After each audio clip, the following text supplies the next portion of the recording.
A state task force made up of 3 agencies exists to investigate and prosecute insurance fraud. But we found one of those state agencies using funds for cases that have nothing to do with insurance fraud. Hey. Jeff Landry is the state's highest-ranking law enforcer. We expect the people who enforce the law to live by the law. But our investigation has found Landry's office might be ignoring the law. This is unacceptable. The state attorney general might be misspending money, a fee paid by insurance companies. How can we live in a society where our law enforcers are flouting the law? In the 1990s, the state legislature created the Insurance Fraud Investigation Unit. The money from a fee assessed on insurance premiums goes to state police, the Department of Justice or Attorney General, and the Department of Insurance. And the legislature wrote the law making sure the money given to each agency is spent just on insurance cases, writing monies in the fund shall be appropriated, administered, and used solely and exclusively for purposes of the fraud unit. What would you expect the Attorney General to do? To use that money for the purpose for which it's entitled. About $1 million a year goes to the Attorney General to prosecute cases, and records we requested from the Attorney General show he might not be spending much of that money on insurance fraud cases. Take prosecutor Amanda Martin. In 2019, records show her total income just under $83,000. A different set of records shows her entire salary was funded out of the insurance fraud unit's funds. 3 straight years, Amanda Martin's salary was covered by these funds. But when we reviewed the 83 cases she's prosecuted since 2018, we only found 7 that appear to be related to insurance fraud. About 90% of her cases had nothing to do with insurance fraud, even though her entire salary is covered by this money. If Assistant Attorney General X is doing 10% of that person's work on insurance fraud, then fair enough. 10% of their salary should come out of this fund. Not 100%, not 80%, not 50%. Instead, the Attorney General is using this as a subsidy for his budget. We found other prosecutors with similar findings. Insurance funds cover all of Barry Milligan's salary, even though about 90% of his cases don't deal with insurance fraud. Wanda Yates is a receptionist in the criminal division. In 2019, insurance fraud unit funds covered 100% of her salary. We're not the first ones raising these questions with the AG's office.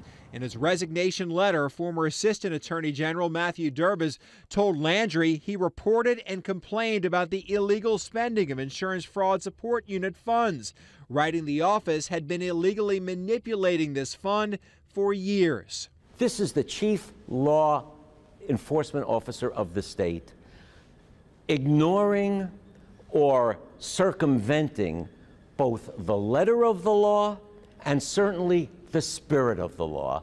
Specifically, it says New Orleans East State Senator Joseph Bowie sits on the Senate Insurance Committee. I mean, clearly, you have shown me some evidence that says the number of cases by several of those staff persons are not solely within the fraud unit expenditure, and that's what the purpose of that fund is. Bowie wants the Insurance Committee to investigate these questions. Do you expect the AG's office to follow the law? Well, you know, the AG's office, as its role for the state, is the premier entity for ensuring that the laws of this state are, that we are in compliance with those laws. So not only would I expect him to do it, I would be surprised if he didn't. The AG's office declined our request for an interview, telling us the Louisiana Department of Insurance is the administrator of the fund, and our inquiry was better suited for that office.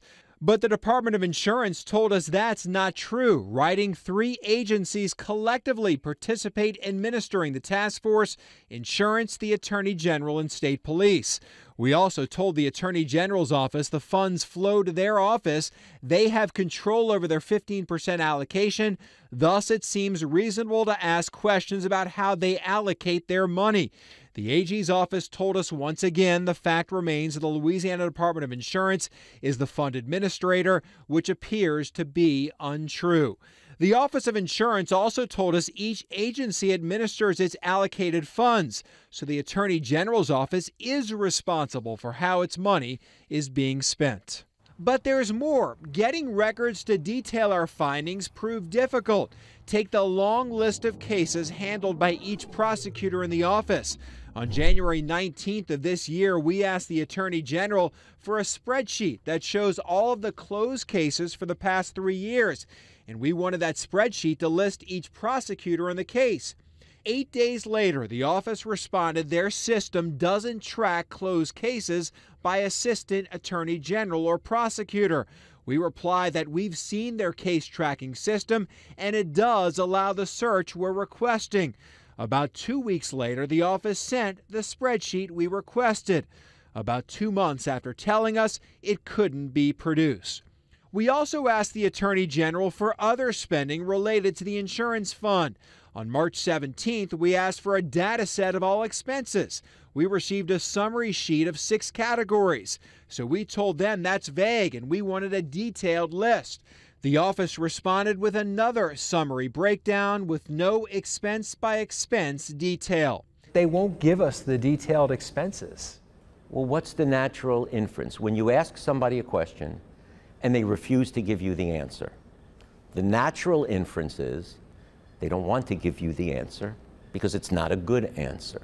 They have this available. They didn't give it to us. In your opinion, is that a blatant violation of the public records law? Yes, of course. The expense summary they sent raises more questions with Joel Friedman.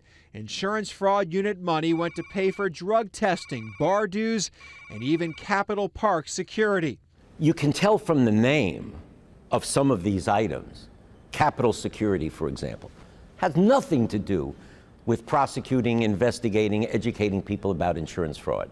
The law states all unexpended money needs to be refunded, so the office has no authority to direct unused money to other departments.